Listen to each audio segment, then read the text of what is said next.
Welcome to Chris Veve Journey, where I take you on a trip to Veve, always as an adventurer, never as a financial advisor, so please invest with caution. Today I want to talk about the just announced comic book drop that is happening tomorrow on Friday at 8 a.m. I will tell you what I think about the book itself and also why I really need the rare and the ultra rare. Yeah, let's see. Let's talk about that.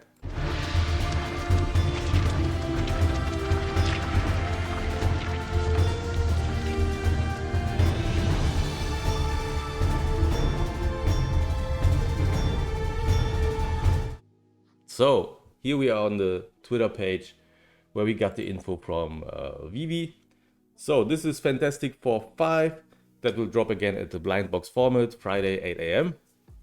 and has an exclusive rare and ultra rare variant with covers and pencils by Dan Jurgens, inks by Brad Breeding, and colors by Alex Sinclair. Those three are really huge, especially for me. I will tell you about that later, but let's talk about the book first, right? So, Fantastic Four 5, that means we have the third Fantastic Four book. So for the MCP program, that's pretty important. Because if you have Fantastic Four 1 and Fantastic Four 13, and now you get Fantastic Four 5, you have 3. That means you get 5 bonus points each day while you hold one of all of those 3 issues. That is pretty important, right? So far we only have the Amazing Spider-Man run that gives you that 5 points extra. Now we got the second one, the Fantastic Four run, that will also give you 5 points extra. Don't get it mixed up. We also had Ultimate Fantastic Four, but that shouldn't count because that's basically different people. It's not even the same group of people. Different universe, right? So this is the current Fantastic Four run. We have not the current one, but the first Fantastic Four run. And then this will be the third issue. So if you have at least a common from the other 2 issues, you should also get at least a common here, that you have 1 of each number, and yeah, get those points. That's 8 points a day just for holding these. And only if you don't have a rare, ultra rare, or secret rare, if you have 1 of those 3, you even get special points for that, right? So that's important. So the book is a classic because it was released on April 10th, 1962. The publication date is July 1962. Don't ask me why, I don't get it. I never understood why, but the publication date is most of the time, I mean almost all the time, different from the day the books are actually released. So if it says February, it's most likely been released in December or even 1 month prior to that. So that's the thing. But 1962 seems to be a really great mint for that book. Maybe even 4 1962 or 7 1962 because of that publication thing. I don't know how people will respond to these numbers, like if you have 7 1962 because it has a publication date of July 1962. I would totally love it. I don't know if other collectors will look for it, but I guess 1962 will be great.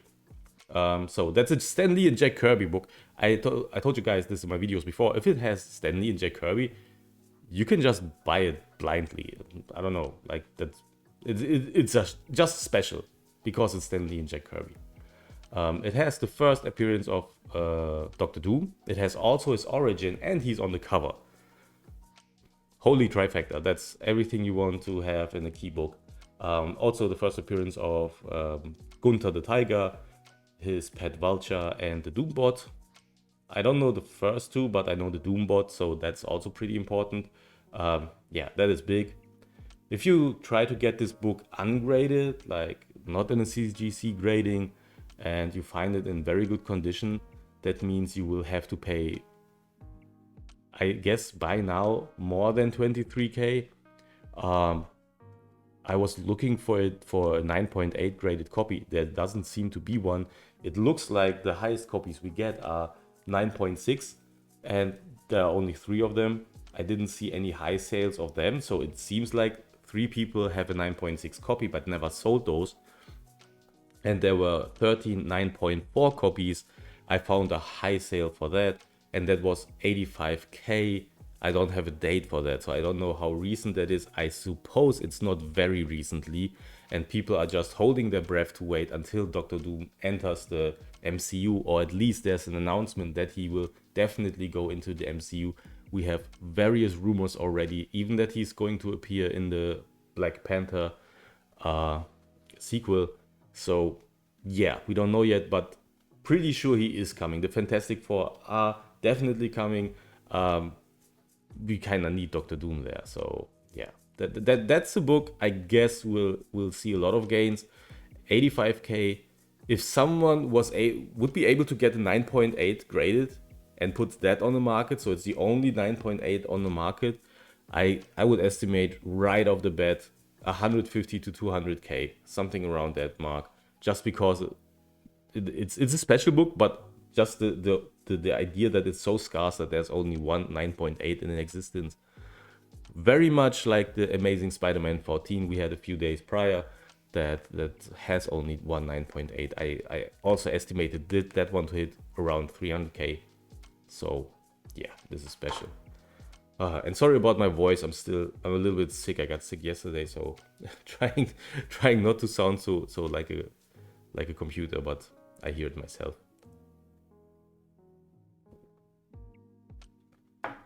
So that's the details about the book. Now, no, that's the wrong one. Wait, I wanted to tell you about the covers. So here we are. So in the middle, we see the regular cover. That's the classic original cover. You should get this if you have the others, just to get the MCP points.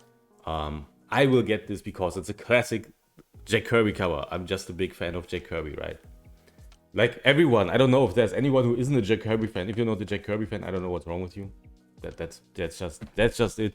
I don't know. If you start out and you see Jack Kirby, it might look a little weird and it might look a little bit dated. But the longer you are reading comics or even creating art yourself, if you then go back every few years and look at the art of Jack Kirby, you realize that this guy was a genius. I mean, that's what everyone says, and that's what I also feel like. So has to be right. And he was a machine. Like, it looks like he drew faster than everyone you can think about. So that's a common in the middle. On the left of the common, that's the black and white variant of the original cover. That will be the uncommon. I disregard those. I'm not interested in those ones. So on the right of the middle cover, there we see the black and white exclusive cover, which, like Amazing Amazing Spider-Man 14, Doctor Doom himself is still colored, which is pretty cool. Personally, I would have enjoyed this to be just black and white, because I intend to get both the rare and the ultra rare at some point. So I would have enjoyed to see just the black and white variant, because I'm such a big fan of Dan Jurgens and Brad Breeding. Oh, but then again, I'm also a huge fan of Alex Sinclair, so nothing wrong here. It's still amazing. Also, might need to add, you see those little black points in the background of the image. Those are called Kirby crackles, so that are a nice nod to Jack Kirby, because he kind of invented this to display energy and stuff. So Dan Jurgens uses them a lot anyways, but it's cool to have them on the cover on a Jack Kirby homage. That's pretty cool. So on the far left, we have the full colored exclusive variant with the amazing colors by Alex Sinclair, which you can make out in the background pretty well. If you want to see why that is Alex Sinclair colors, I guess the background gives it away. The way he shows the colors of the energy and the ribbons in the back, that's pretty much his style. And on the far right, we have the secret rare. That's, I guess, a panel from the book again. Yeah, I never think that the secret rares look great. I mean, that's a Jack Kirby design, so that's like the secret rare I got from Amazing Fantasy 14. Those are classic artists. Of course, it's great artwork. I'm not even sure if it's the artwork I'm so that I don't like so much. I just think the plain white background doesn't work for me. It just seems boring, even if the artwork is great, right? So yeah, luckily I don't need that secret rare. Having it would be awesome, but I don't need it. So yeah, that is cool. So why do I enjoy these covers so much? So that's kind of a history thing. I'm a big fan of Dan Jurgens. He has made so many great stories, like Death and Return of Superman is one of my favorite stories. I have several books of that storyline. Like this is a German hardcover variant I got of it, and I was able to meet Dan Jurgens even at a convention. Here's a little sketch he made of Superman in the book. So that's pretty limited here in Germany. I don't know. I don't think there's an English variant of that. So I got this book also as a soft cover, also signed by Dan Jurgens. I got this digitally, so I got it in various formats. I also got a little sketch by Dan Jurgens. He made that for me. That is super awesome. Even has my name on it. So that's Superman and Doomsday on an Action Comics 1000 variant. Also, here's a variant edition of his cover. Also signed, as you can see here. Pretty awesome. I mean, he pretty much invented the black suit Superman, right? So, I mean, what's not to love about that? I also got an original page I bought from Dan Jurgens from his Firestorm run. So this is what original pages look like. It's this size, worked on in pencils, and you can see all the little X's there. And these are just markings to show the inker, like in the case of Red Breeding, that he's supposed to color that in full blacks. So the penciler doesn't have to draw all the black pieces. He just makes X's everywhere, and that shows the inker where he's supposed to put all the little dots there. And here, like a little knot, what I just talked about, he even says it here. I don't know if you can read it. Like Kirby Crackles. He just tells the inker, put Kirby Crackles here for the energy. So if that isn't great, I don't know what is. I even got this signed. So this is an image I redrew when I was a teenager. It's from 1997, and here we got Dan Jurgens signed it for me. That is really special. Like, that's a piece of my history, and yeah, mixed up with his history. That is pretty great to have. And lastly, that's the whole Death and Return of Superman story. So that's the omnibus with a great wraparound cover. That cover is not by Dan Jurgens. It's by what was the name? John Bogdanovic. Right, that was the name. Almost missed it. So I even had the image here. Right, so wait, that has to be here. That was the one I just redrew. Let me show you guys. Because that's in the last image. That's the last issue of the fight. Here it is. That's the original image. And that was pretty smart in the fight where he's dying against Doomsday. With each issue, they used less and less panels. And the last issue of the last fight, it's pretty much just splash pages. Every page is just one panel. And that is pretty great. And that is something I guess I will homage on my own book. Was the idea of my writer, to be honest. He wanted to homage that when we have a final fight culminating in our story, we would do something similar to give our respects to Dan Jurgens and all this time. Yeah, and also all these images here in the background, most of them are from Jim Lee. So they are all colored by Alex Sinclair, the colorist on this exclusive variant. So that guy is super awesome because he, with Jim Lee and Todd McFarlane and all those others, they created Image Comics back in the 90s. They left Marvel.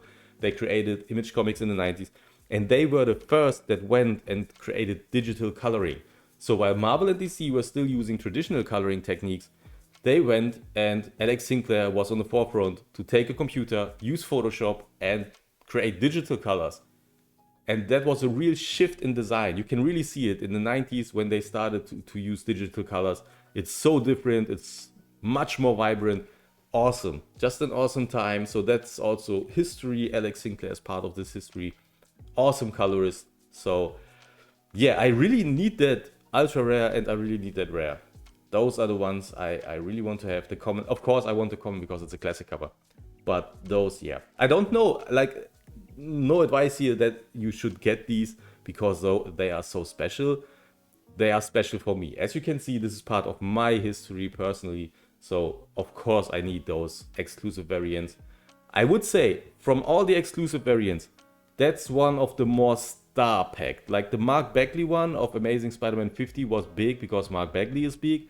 This is at least as big, but having Alex Sinclair on there and Brad Breeding, I guess you can say even bigger. All the other variants are done by great people. I mean, Tony Daniels, I really like him. Great artists, great looking covers, but those two, Mark Bagley, Dan Jurgens, they are on another level because they were there in the 90s and they are still working. So big people. Those two are special. Like, I'm not saying these exclusive variants are going to rise like whatever. I'm not saying that, right? Keep that in mind. But if you're looking for something that real collectors would really enjoy, yeah, that's the one. So hopefully, I mean, I feel like I have already wasted all of my luck on the last drops. I really have. Like the Amazing Spider-Man 14, I got the secret rare and 2 rares. That's almost too much. I guess I need to be happy if I catch anything, even if it's just a common this time. I really hope that we get a 70k edition size. I really hope that we get that so that I can get these pieces for cheap and don't have to sell off too much to get them. But yeah, if it's 30k, still fine. Just hopefully not something like 25k or 10k. Nope. Like 70k, 60k, 30k, 60 or 70k. Like that's what I would really want. Just to have them. Because I want to have them. I'm not looking so much into selling those. I just want to have them. So yeah, that would be great. Yeah, that's pretty much it. If you followed along, if you enjoyed this content, leave a like. If you haven't subscribed yet, please do. That makes sense because if you enjoy this video, I do this all the time. That would be great. And yeah, that's it. Hope to see you guys in the next video. Probably tomorrow. Bye bye.